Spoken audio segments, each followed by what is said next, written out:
Arkadaşlar merhabalar. Kodlama ve robotik ders planında 7. sınıf 10. haftaya hepiniz hoş geldiniz.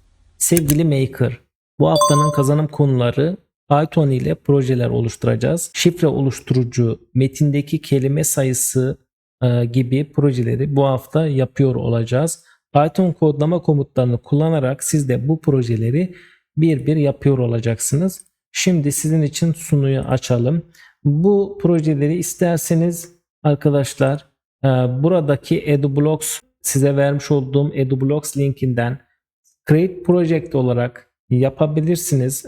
İster blok kodlama, ister text kodlama, isterseniz de PyCharm arayüzünde kodlayabilirsiniz. Önemli olan mantığını kavrayabilmek. Mantığını kavradıktan sonra zaten bütün kodlar birbirine benziyor arkadaşlar. Kod yazdıkça siz de kendi projelerinizi en kısa sürede yapıyor olacaksınız.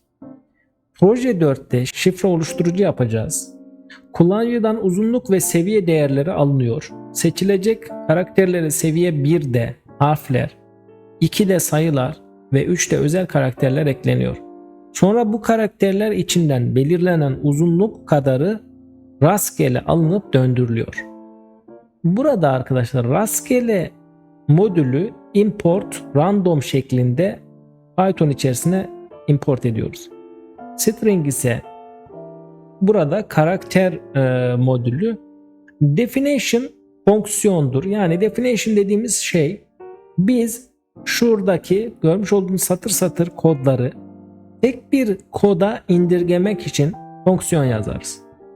Burada rastgele parola adında bir değişken oluşturuyoruz.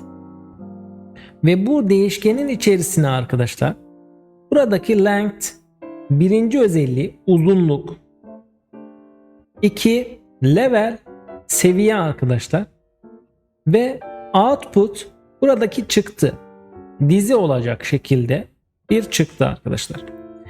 Bu özellikleri belirledikten sonra chars karakteri eşittir şu şekilde alıyoruz. String nokta ASCII alter letters. Burada ASCII karakter Python'da veya diğer programlama dillerinde ASCII'yi araştırarak öğrenebilirsiniz. If ise daha önce öğrendiğimiz üzere burada bir koşul sağlıyor. Koşul ne? Level seviye birden büyük ise chars karakterler nokta süslü parantez içerisinde 2 tane arkadaşlar nokta format birincisi neymiş? Karakterleri virgül ikincisi string nokta digits nokta format ile for ve bunu döngüye atıyoruz. For i in range uzunluğa göre arkadaşlar döngüye atıyoruz ve bunu arkadaşlar rastgele buradaki random choice rastgele seçerek bunu döndürmeyi sağlıyoruz. Bu döndürmeyi de şu kodla sağlıyoruz. Return kodu döndürmeyi sağlar arkadaşlar. Join output buradaki dizi içerisinde arkadaşlar bunu her bir belirlemiş olan döngüyü sağlarız arkadaşlar. Bunu da yazdıracağım zaman print kodu ile yazdırırız. Buradaki parolanın uzunluğu integer cinsinden yani sayı cinsinden raw input karakter uzunluğu kadar. Karakter uzunluğunu buradaki değişkenin içerisine atıyoruz.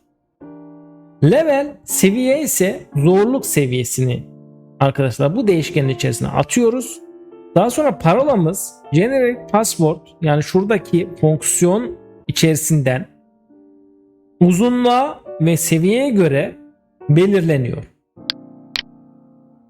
Bakın burada şifre oluşturucu karakter uzunluğu 8 görmüş olduğunuz gibi zorluk seviyesi 3 dediğimiz zaman bize şu şekilde bir parola oluşturuyor arkadaşlar.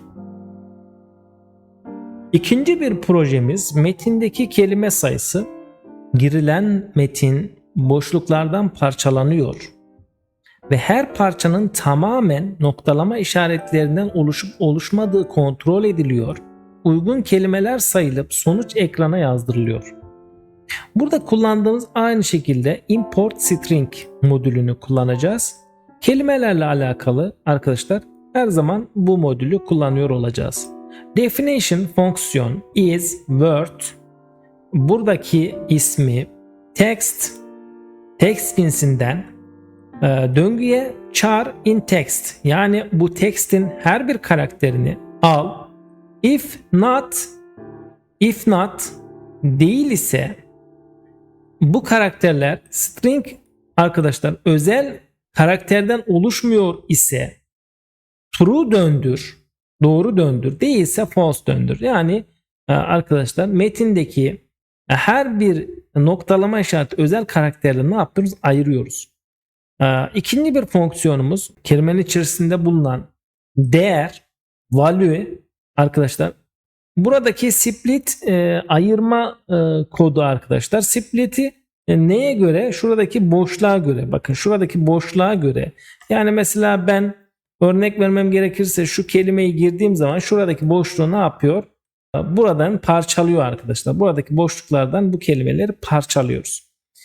Daha sonra arkadaşlar bu kelimeleri döngüye sokuyoruz ve koşulumuz her bir kelimenin çıktısı sayarak atayacağımız için artı eşittir 1 ekrana çıkmasını sağlayacağız. Yani döndüreceğiz arkadaşlar. Text eşittir raw input, ekrana cümleler yaz. Bir şeyler yazılması da bekleyecek raw input ile kullanıcı girecek ve print toplam kelime sayısı. Şuradaki split ile böldüğümüz kelimelerin sayısı value değeri, yani buradaki arkadaşlar text'in ne kadar kelime olduğunu bize söylüyor. Ekrana cümleler yazdığınız zaman göreceksiniz ki kaç kelime olduğunu size söylüyor olacak. Umarım anlatabilmişimdir. Sonraki hafta, sonraki dersimizde görüşmek dileğiyle. Kendinize iyi bakın.